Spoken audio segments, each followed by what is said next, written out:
A New Year's welcome to you. This is Bill Baker at Firestorm, and we're pleased that you can join us today for this webinar that is sponsored and hosted by the Virginia Association of Independent Schools. This is a fine new year, and it's the beginning of Forum first series in the Firestorm 2016 Forum. Today we're discussing crisis or consequence management. Our presenter is the president of Firestorm, Jim Satterfield, who has extensive direct experience in crisis management. He was, in fact, on the team and led the team that was at Virginia Tech. We'd like to have you as our friend on... And Bill, I am trying to move that. Yes, try to move that. There you go. There we are. You can follow us on Twitter, Firestorm Soul. Become our friend, Firestorm Solutions. We'd love that. We need more friends. And there is a hashtag for this session. That hashtag is Crisis Coach. Firestorm transforms crisis into value and empowers you to manage risk and crises. Firestorm expertise is crisis management, critical decision support, crisis communication, crisis public relations, and consequence management. Please keep in mind that our presentation today is not complete without the accompanying oral comments and discussion, and this work product must be read and considered in conjunction with advice from your organization's personal counsel. Do not interpret this information as legal advice or legal opinion. Firestorm is delighted to have a relationship with the Virginia Association of Independent Schools. If you wish to watch previous webinars in this series, you can go to firestorm.com, and there is a section where you can watch past webinars. You can also register for future webinars. There will be monthly webinars in this series throughout the year. Our host today is Kim Fallon, and Ryan Mercer is on as well. And Kim, over to you and Ryan. Well, good morning, everybody. I just want to welcome you, and we're, as always, very thrilled to have this collaboration with Firestorm and just providing great support to our schools and the work that they do to keep their situations, their environments safe. And we're just so thrilled to have this connection with you all. And Kim, we are thrilled to have the connection with you and the rest of your member schools as well. My name is Ryan Mercer. I have spoken to a lot of you on the phone. I'm sure I will speak to many more of you as the year unfolds, but again, we would like to see ourselves as your partner and ally as you begin or move through your journey of preparedness throughout the year. So, Jim, I'm going to kick it over to you, and you can get the party started. Well, thank you. I appreciate it, and Happy New Year to everyone. And Kim, it's always great to catch up with the wonderful work that the Virginia Association of Independent Schools are doing. And I think is a key benefit as member schools around the state can see and learn best practices and standards and what they need to be focused on. And obviously, as we think about the term crisis and crisis management and consequence management, that leads us into today's thoughts. And as we hopefully today we're going to give you some unique insights to bring those back in perspective.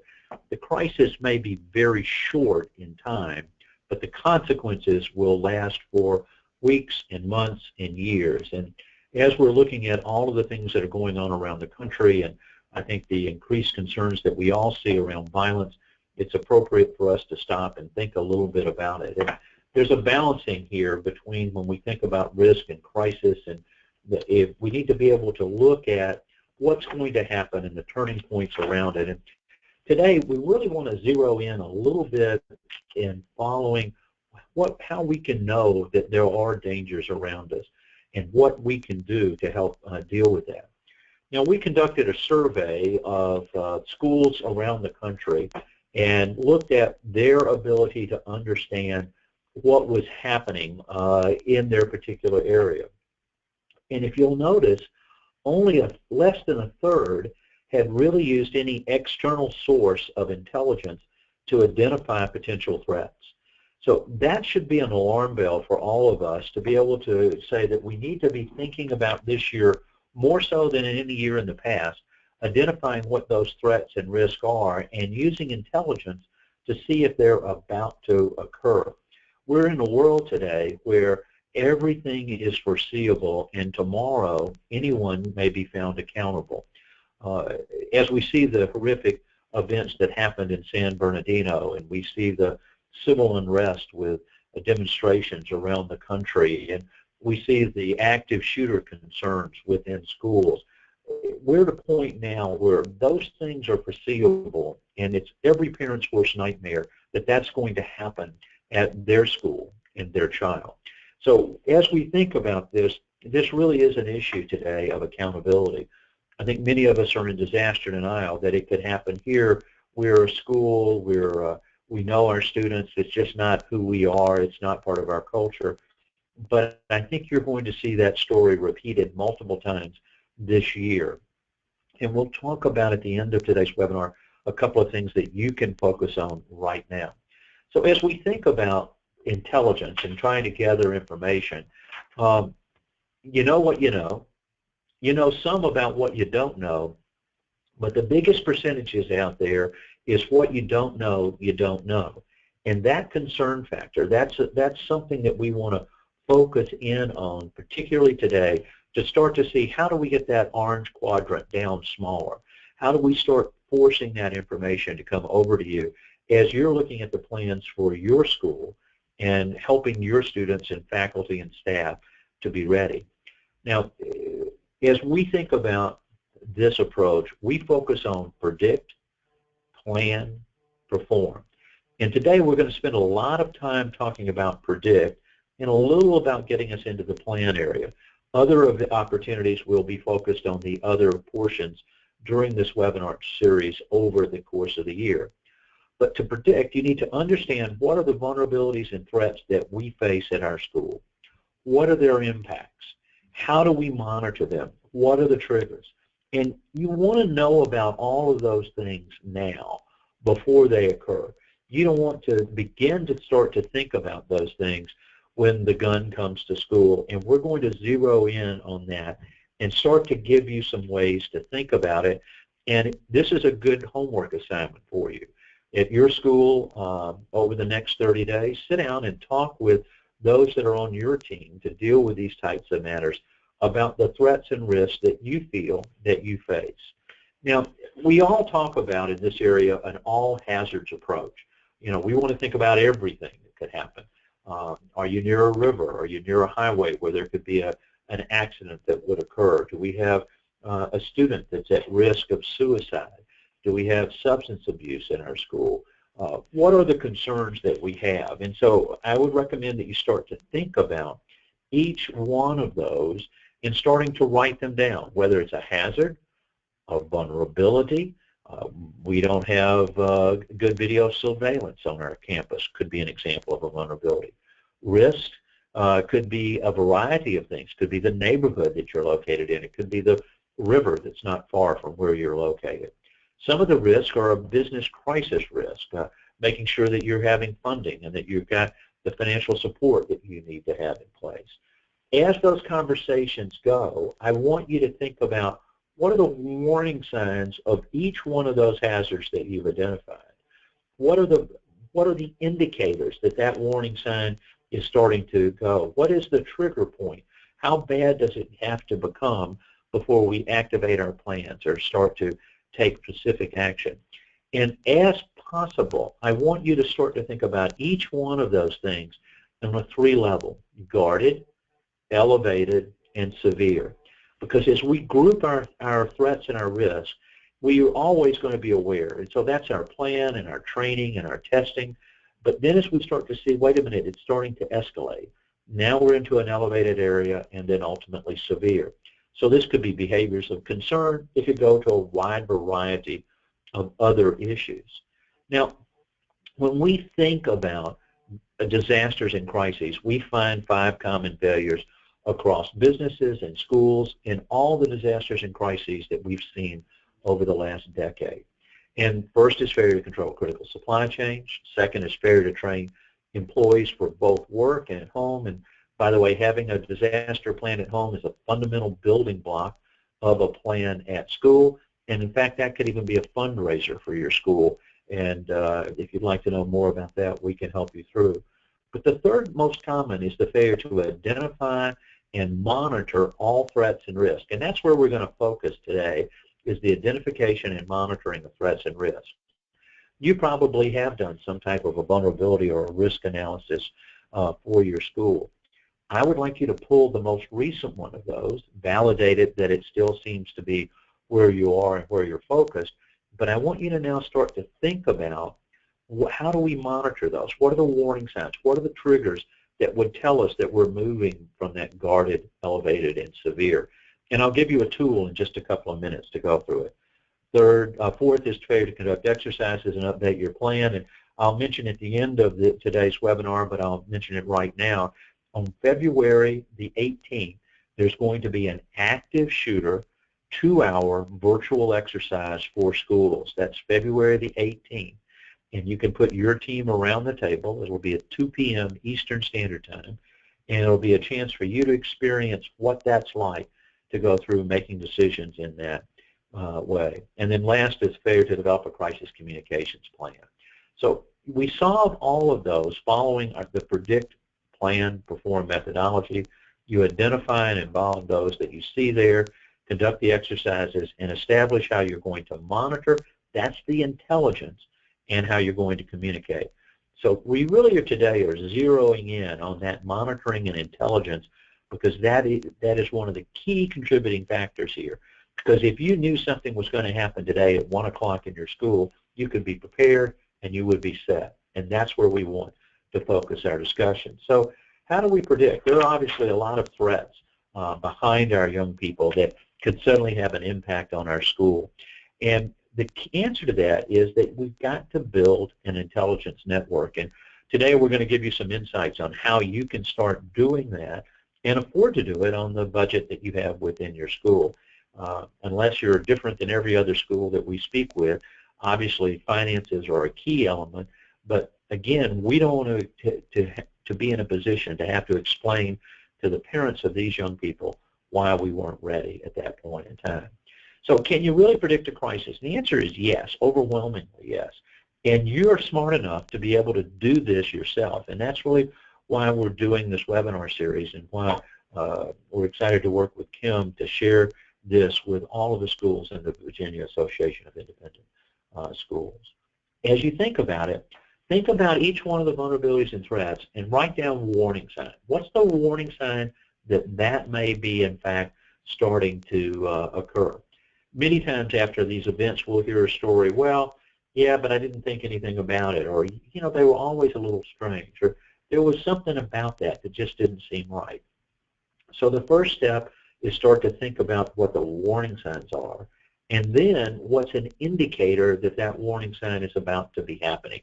And so if you do those as 2 columns, you'll start to be able to figure that out. And if you need some help, we will certainly be glad to work with you. Brian's going to try to reach out to everyone on today's webinar and start to answer those questions. So there is value here in identifying these pre-crisis indicators to see the crisis before it begins to happen. Now, I'm going to quickly share this diagram, and it talks about business crisis risk. And the reason to show you this is that we're looking at things that are targeted and things that are complex, things that are reactive, and things that are immediate urgencies. And we can give you help in each of those areas about identifying those types of concerns before they go forward. But there's a lot of elements here that are consistent across that process. So you want to know here about what's going to happen. And when you look at this, information plus insight is equal to intelligence. That's where we're going to focus today. And that word insight is what you and your team bring to your school.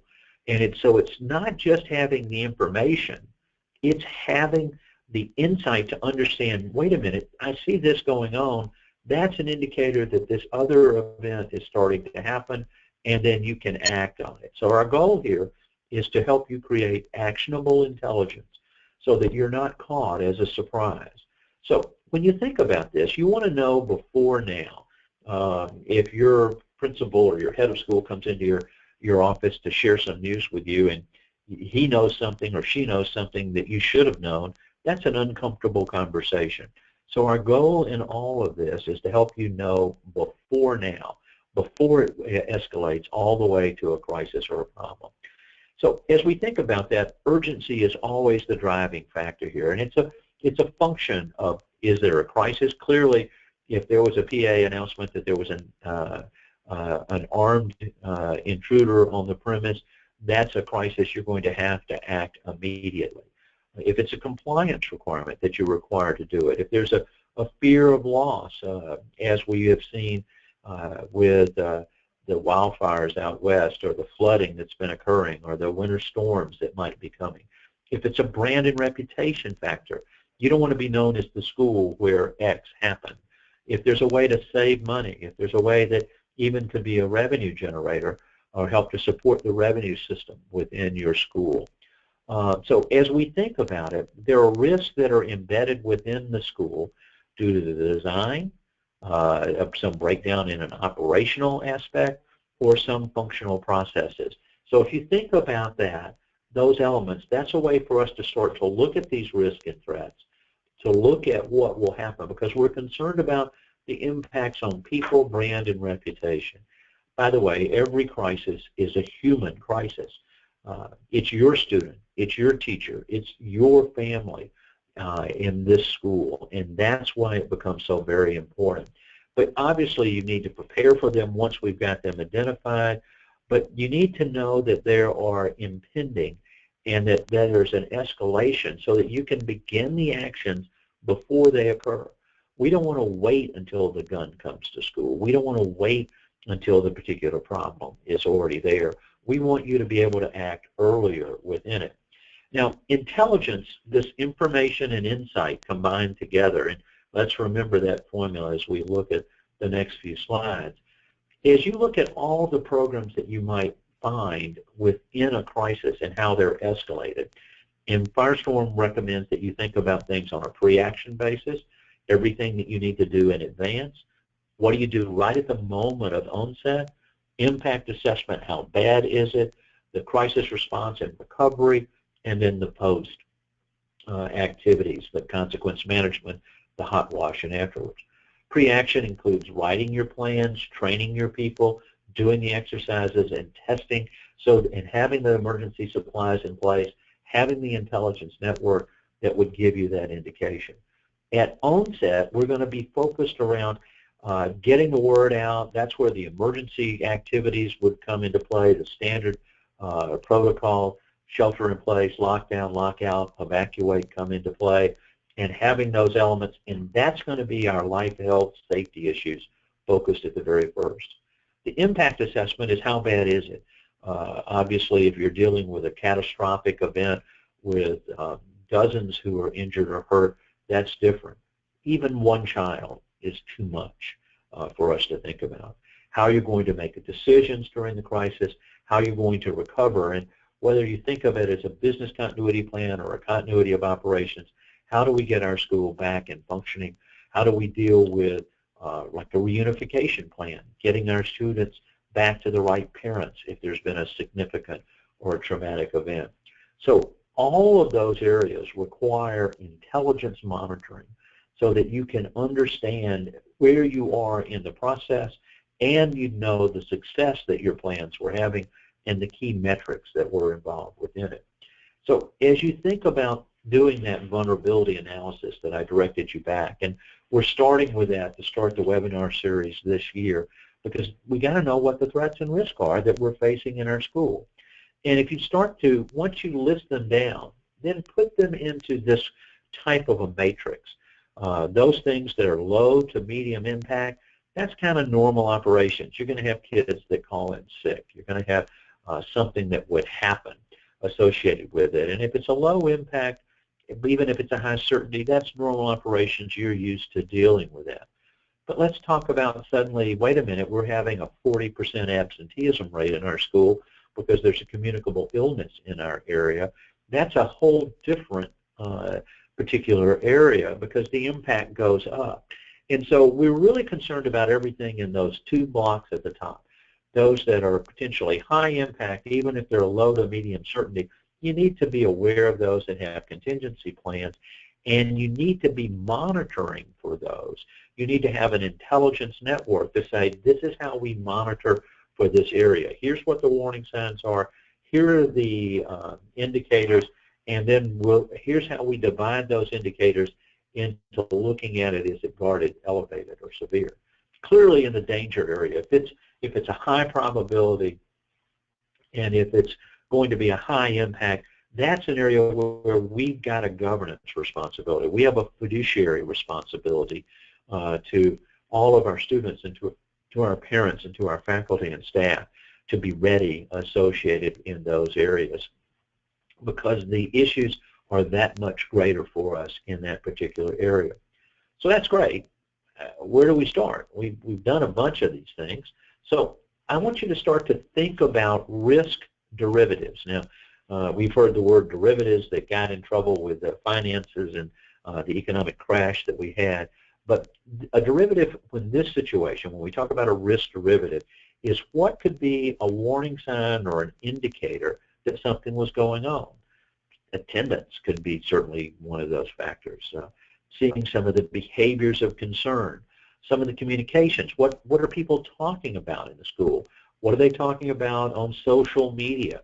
Is someone feeling that they're being bullied or that they're outcast? If there are these types of signs and signals, you need to know about it. Clearly, the location of your school, what's in the surrounding area that you're concerned about, what time of year would it be? When we look at the weatherman forecast, what could be happening in your area, those would be the indicators.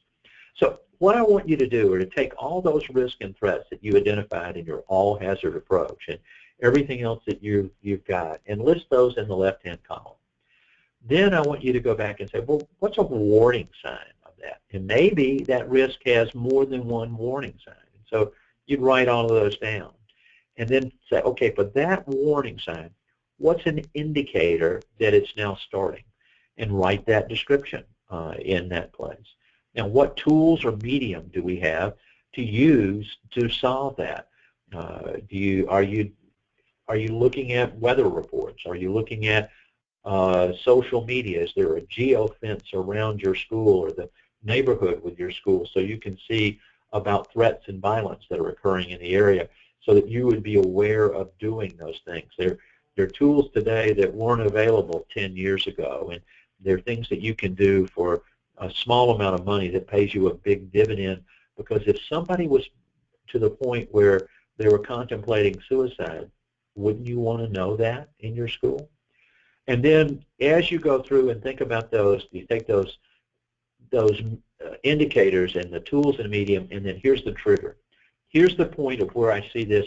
I can no longer wait. I have to take action. And then you continue to give that monitoring as you break it into guarded, elevated, and severe. Clearly, as we're starting to see more and more on that and it becomes severe, we have to intervene. So if you see the little graph up above, there's always risk. We're never going to be at a point where there's zero risk, and in the chart here, we've even drawn some areas where the risk is extremely low. But as you start to see that curve turn and the graphs start to move up, you want to be able to recognize that, well, wait a minute, this risk seems to be greater. It's now becoming elevated, and it's becoming very severe at that point in time, so that we can intervene. The earlier that we intervene, if we can intervene in those where it's at that green level, guarded, that's going to be significantly better than waiting until that gun comes to school. So all of these things then start to come and work together. And so creating this intelligence network, getting the predictive intelligence into your school is based on the risk and threats that you've seen, that you've already identified, and putting this program. I would venture to guess that this is probably the next step for you in your planning. you've already been thinking about what the risks and threats are. You've already been thinking about having plans addressed to it. What this does is starts to tell you now we're in an area where there's an escalation associated with it. So making people aware. And I just pulled up a sample that we had worked on with a particular school to give you an understanding of the standard response protocol. This becomes an awareness. And so what you've got is evacuate, lockdown, lockout, and shelter. Those are the standard terms. They're used around the country, and that's best practices. If you're using terminology other than that, that could cause confusion. We've gone into schools where they go, well, we're having a code orange, or we're doing a stampede. They were using stampede for evacuation. Or we're going to have a terrorist too. And you don't want to have any pause in letting those things happen. Now, you see, we took the term, described the condition, what's the directive that's going to be sent out, what's the message, and then what is the action that you want to have taken. The beauty of a chart like this for you in your school is it's simple, it's all in one place, and that gives a clarity of action that you can take and an understanding that as your monitoring tells you, wait a minute, the concerns and threats in this area are starting to elevate. Because at this onset moment, you're only going to do one of those four things. You're going to evacuate, you're going to lock down, you're going to lock out, and you're going to shelter in place. So think about those things as you continue to carry forward. Now, beyond that, there are other types of activation matrix, and I'm going to show you just a few to stimulate your thought process and then to tie it back in to the predictive intelligence and the intelligence network that you need to create. These two charts are for two different things. The one on the left was for a large business as they were concerned about how do they know that they're having a big event within their company. And they did it on 3 levels, a minor event, an incident, or a business crisis. But you see here they took the impacts that they were concerned about, and then they took the notification or the activation, what would cause their incident response team, that's what the IRT stands for, to activate, and would they then notify their executive leadership, and what would happen in each of those areas. And you see descriptive terms. If you took the fears and the risks and the threats that you have identified for your school and developed a similar form, then there could be a certain clarity. You'll also see in their higher category here that if it's any of those things, they wanted their senior leadership involved. And again, we would be glad to work with you to look and see how would that work within your school.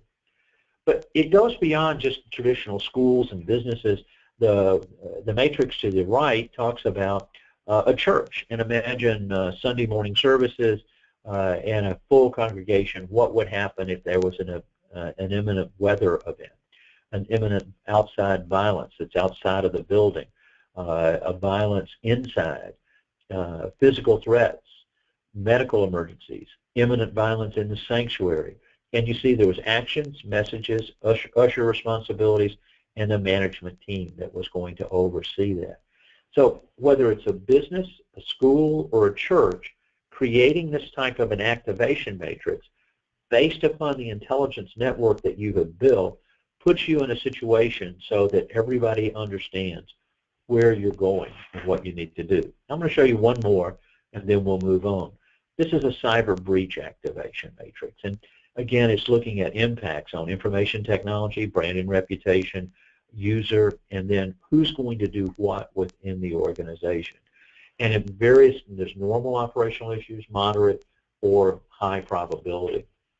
And we're dealing in a cyber breach environment where we're focused on the probability that something would occur. By the way, that's exactly what we've been talking about in the areas where we've talked about looking at the risks and hazards that you've identified and putting them into guarded, elevated, and severe. So where it shows level 1, you can say that's guarded. Level 2, that's elevated. And level 3, that's severe. So the terminology that you use in your school, the understandings that you have, could clearly drive you in that point. So intelligence networks, how do you do that? Well, it's a matter of listen and look. And you want to know before these elements. are starting to occur. So what we do are look at aggregators of conversation, things that are being talked about by your students, by the faculty in an area. We use streams, phrases, and words, and so it gives us a general situational awareness. Once you heard something that gives you pause, then you take a deeper look at that threat and risk to see, do we need to activate our plans? And this is where the aspect of a geofence, or looking at a person of interest and seeing what the communications are associated with that, provide you that level of intelligence. I'm going to step you through a series of quick signs that we've seen, and I took, these are real pieces of intelligence that we gathered in working with a client in a particular area, and they can be used as examples only. That's all we're trying to give you an idea to think about. If you have this level of intelligence, if you were adding in the information and your insight, that starts to create the intelligence that you need to have. So we start out listening. You see a comment, I'm going to kill someone at work today. Well, clearly if that was about your school or your event, you would be concerned about it. Knowing I have to work in the morning makes me want to kill myself. Suicide thoughts associated here. Is someone simply frustrated, or something more? The work was identifiable via other messages and images that were going out there. This is not a brand image this particular workplace wants to have demonstrated. This isn't something that you want to have happen in your school. If you were seeing this about a student who wanted to go, that was thinking about these things, this would give you pause. You'd want to be reaching out to this particular person immediately. So assigning those warning signs or triggers to someone within your organization so that they would follow up, so that this intelligence gets active on, that it just doesn't go missed. And you can have a system, and here we're sending it over to Susie to look at to see what's going on within that particular area. Maybe it's a formal system that's computerized like this. Maybe it's just a note. Maybe it's a conversation, because every threat, every warning sign, every trigger, we want to make sure that you're taking a close look at those, and you have tools that would support you in that process. So if you don't have that, and you don't have a way to escalate it, that information could be there, and you could fail to act. We want to act before the suicide, before the event, and pre-indicators might be things like cutting or bullying. Those are the types of things that we see that could give us pause. So as you're thinking about it, you want to build a follow-up and a central repository so that you don't lose that information, because we're looking for patterns that start to develop out of the investigations, out of the areas that you're going to carry forward to look at. Karen Mazzullo is a lady on our staff, and looking at how we're going to do and having the follow-up. Please look into this, provide further contacts, and report back to me immediately. So as you think about that, if you saw those things, and about bringing a gun to school, or in this case, a gun to work, and by the way, these are real examples that we dealt with last year in a particular organization, because really in this whole area, as we think about, when minutes matter, seconds count. If we can intervene before that gun gets to school, before the student contemplates they have to take an action, that's going to make the biggest difference. So if you want to elevate the plans within your school, this is the place where you start. Start looking at, how do we know that the threat and risk that we're concerned about is really only minutes or seconds away? Because knowing that versus hearing the gunfire, versus hearing the situation occur, makes a difference. So what's the process that you've set up within your organization? Some of you are sitting and listening to today's webinar with a team from your school. So what's the protocol if you've observed a behavior of concern? Do you know? Does everybody in your school know? Do the teachers know? Do other students? Do they know how to promote it? Have you tested that aspect to see it come together? Because if we're standing there in confusion when we've seen these types of behaviors occur and don't take actions, it makes a difference. So sometimes these things can be quite dramatic.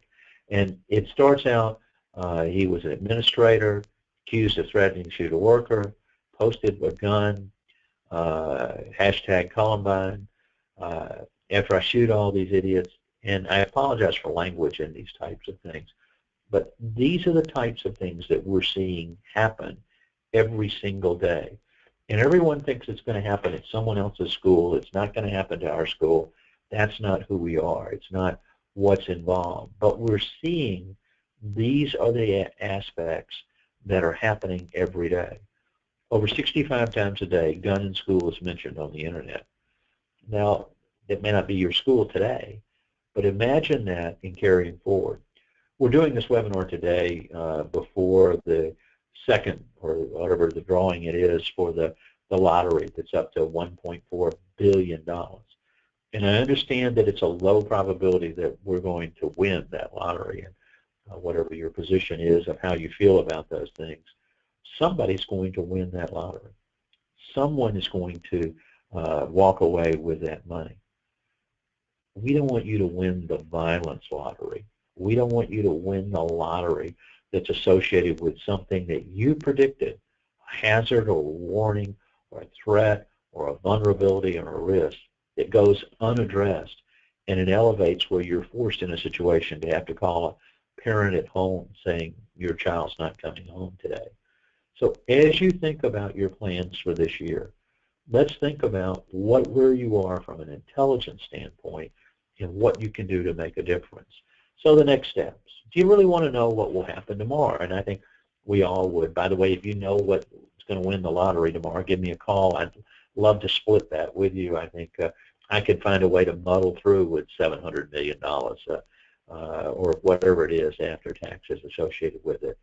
But that's the challenge that you're faced with. You play a role within your school. You have a role within your plan. You have a role to provide that level of protection. So can you afford not to know?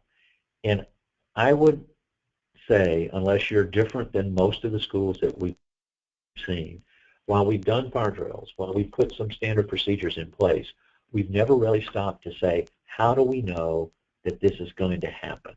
How do we know that sooner instead of later? So I would challenge you to focus on that this year. You can make a difference in your school, and the life you save is extremely important. So what can you do? You can participate in a virtual workplace violence active shooter exercise with your team. I would encourage you to participate on February the 18th. That exercise is going to be designed specifically for schools. The one on February the 8th is designed for a business environment. And this is a 2-hour exercise. It's free, so it fits into your budget. And I would encourage you to put your team around the table. It will be 2 p.m. Eastern Time. Register for that and go through to learn what it's like to go through one of these events. We will be talking in some of the escalation stages about the intelligence aspects that we've talked about in today's webinar series. But I would encourage you to do that. That'll be a good chance for you to experience. We're going to have a couple of school superintendents, one from Jefferson County in Colorado. You may remember Jefferson County, that's where Columbine occurred. And Littleton, the superintendent from Littleton, that's where the Arapahoe shooting occurred. In Jefferson County, though, they've had a whole series of events beyond Columbine, and to gain the insights of what you can see there will make a difference. So whether it's sexual abuse or violence from a gun or some other area, it's an area that we need to be prepared in our schools. You want to also, if you want to align your plans to best practices, reach out. Ryan will be glad to facilitate and help in that area. I would encourage you to design an intelligence network. Make that a goal for this year, that you're going to figure that out about what it means in your school and what you're going to do. Instant access tools, we're talking about putting your plans on smartphones so that everybody has it in the palm of their hand when they need it. If you need assistance in that area, we can certainly help. And then finally, to schedule some training. And this webinar series, there will be 12 training opportunities this year. You've just gone through the first. That will be some opportunities. There may be other chances that you can attend general sessions with other schools or do something custom within your individual school. There is going to be a brief from today's webinar available. I don't know that it'll be up on the website today, but you can go to firestorm.com and look for briefs, and there'll be a brief about what we talked about today to give you some insights that you can share with others within your school. And this session will also be recorded, so if you want to direct someone back to be able to listen to it and look at that, or some of the webinars that we had done last year. I wanted to stop and specifically thank the Virginia Association of Independent Schools for underwriting this webinar series and bringing this information to you. And Kim, I don't know if you wanted to share any insights as we start to wind this down. Any thoughts that, Kim, you want to share with our audience today? And if she's sharing it on mute. So Ryan, anything else you want to say today?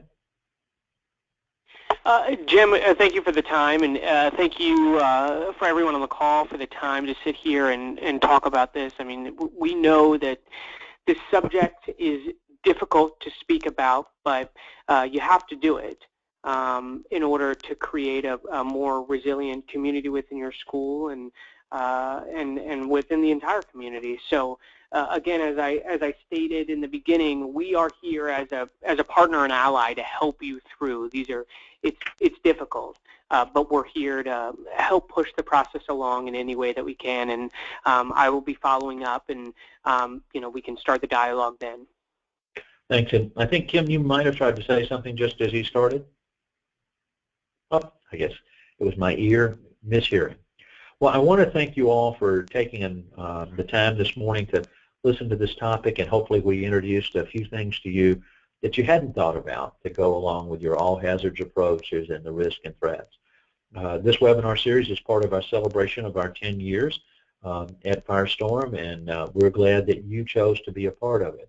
If you have any questions, you can go to firestorm.com and fill out a contact form, and we'll be back in touch with you. And you can also go there to get the brief or to visit and view some of the other webinars that have been done. Or you can send us an email at webinars@firestorm.com, and we'll be back in touch with you. Or you can pick up the phone and call us at 800-321-2219. If you've got any questions, we'll be glad to answer them and help you. I'd like to thank you all for what you do every day when you come to school to help our young people to grow academically, to grow morally, to grow spiritually, to grow athletically. The environment that you've created is extremely important, and that's a great mission and a calling. Thank you again for all that you do. We look forward to meeting you all in person one day soon, and until next month's webinar, have a great day and happy 2016. Talk to you later. Goodbye.